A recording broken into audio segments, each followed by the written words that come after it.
Hello and welcome to my thoughts on Deviations. I really didn't have any expectations going into this.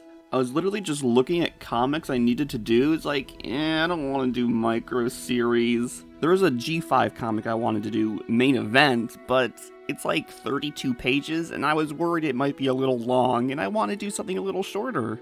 So I just figured, there's this comic Deviations, it's a normal 21-pager, smile, we should just do this.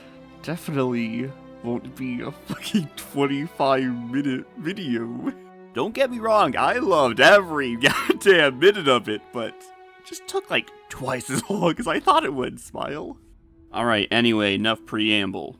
So, our story starts off at Twilight's entrance exam to the School for Gifted Unicorns. And Celestia's impressed and all, but I mean, you gotta keep the monarchy in the bloodline. So instead of stinky Twilight Sparkle, Celestia decides to train the Duke himself, Prince Blueblood. Man, the opening of the story does not prepare you for how it plays out. All of Blueblood's interactions with Celestia really just gives off the impression that this entire story is a horrible, funny train wreck. But it's so much more than just the joke that is Blueblood. He fulfills Twilight's role perfectly, somehow.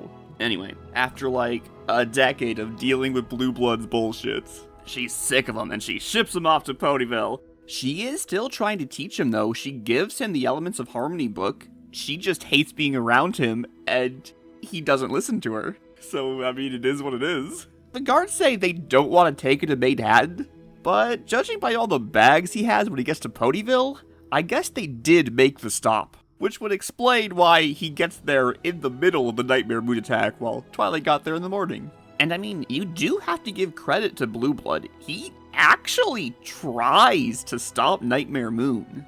Like, he's actually trying to do the two tasks Celestia sent him to do. Oversee the setup for the Summer Sun celebration, which is being delayed by Nightmare Moon, and to make a friend. Look, he gives the Nightmare Moon thing a good go, but his diplomacy just isn't strong enough. And it's not like he actually read the Elements of Harmony book or the Mare and the Moon book. I doubt he even knows any complex magic. He probably never learned any from Celestia. Honestly, what's he supposed to do to Nightmare Moon? So with all that taken into account, Blueblood focuses all of his efforts on the second task, make a friend. But after a few hours of trying to befriend Applejack, it kind of falls apart. Then he meets Fluttershy. And I mean, say what you want, he does jump in front of Fluttershy to protect her. There is a level of effort he is putting forward, and against something he is woefully outmatched for. Just because he's the kind of guy who would pull the trolley lever to save Fluttershy but kill 5 cats. Is that really such a bad thing? Like, honestly, do you really think he knows any kind of barrier spells? What do you want from him? He's just a guy. Man, I really didn't think I'd be, like, defending Blueblood's actions. But here I am. Yeah, he's an asshole. Yeah, he's selfish. But he did try to stop Nightmare Moon, the only way he knows how. Diplomacy is his strength. It's all he's got. And that failed. And then Fluttershy yelled at him for trying to protect her with his magic. So, like, what do you want him to do? That being said, I don't know why he, yoinked Rarity's fabric from her. You know, that's a little, that doesn't really have any correlation with anything going on. So we could, take away a point for that.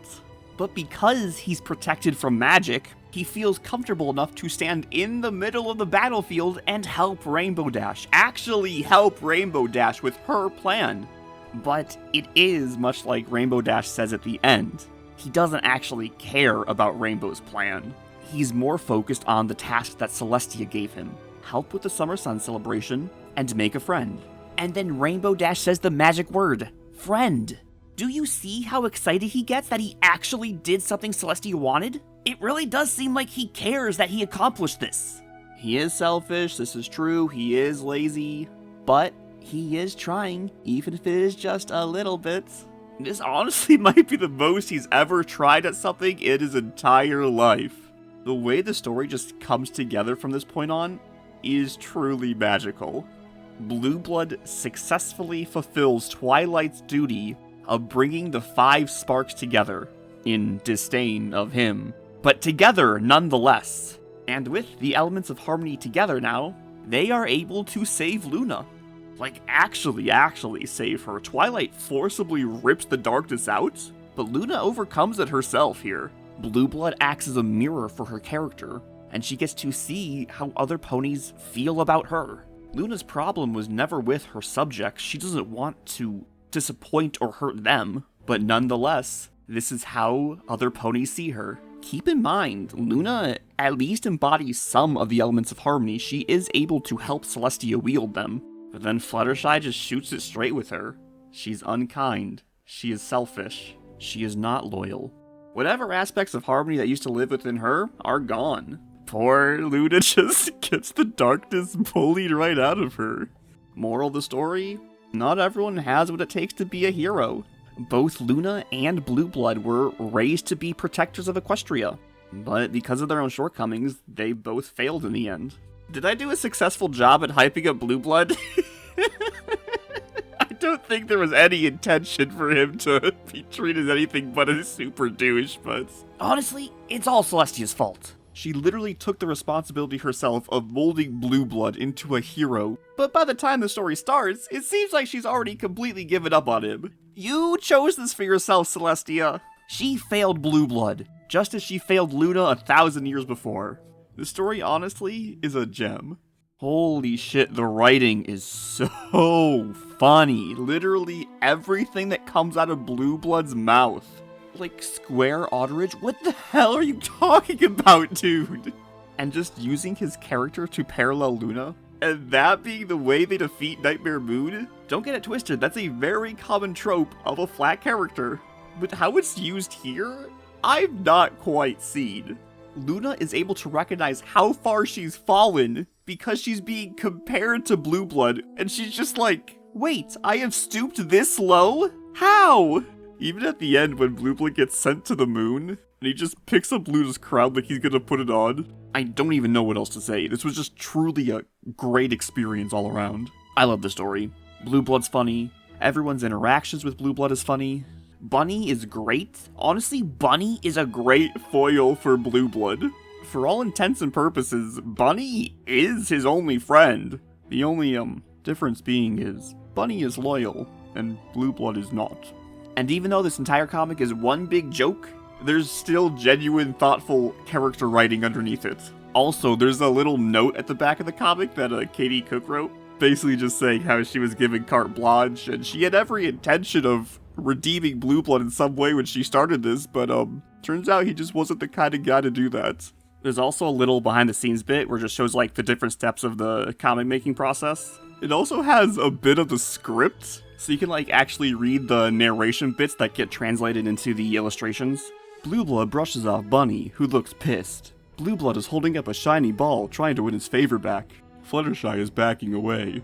That's really funny. But anyway, yeah, I really like this comic. I had a ton of fun with it. Just to clarify, yes, I know that I accidentally skipped this one sentence right here. Oops. There was like 1,000 sentences. Sorry, I missed one. My B. After I record, I kind of stop actually reading the text and just listen to my voiceover. It happens sometimes. Usually I catch it, but not in this case. Oops. Not until it's too late, at least. Alright, let's wrap this up. Art changes. There's only 2. 1. In this shot here, Luna does not have her horn, so I slapped it on. And 2. Applejack originally says this line here. Yeah, but I recolored her to be Rainbow Dash, because Applejack had just berated Blue Blood in the previous panel, and Rainbow hadn't gotten a chance to chime in. Also, because it was the easiest recolor in the world, I didn't even have to do anything. All of the line work literally just matched up perfectly to be Rainbow Dash. Alright, and with that, let me know what you guys think in the comments, and until next time.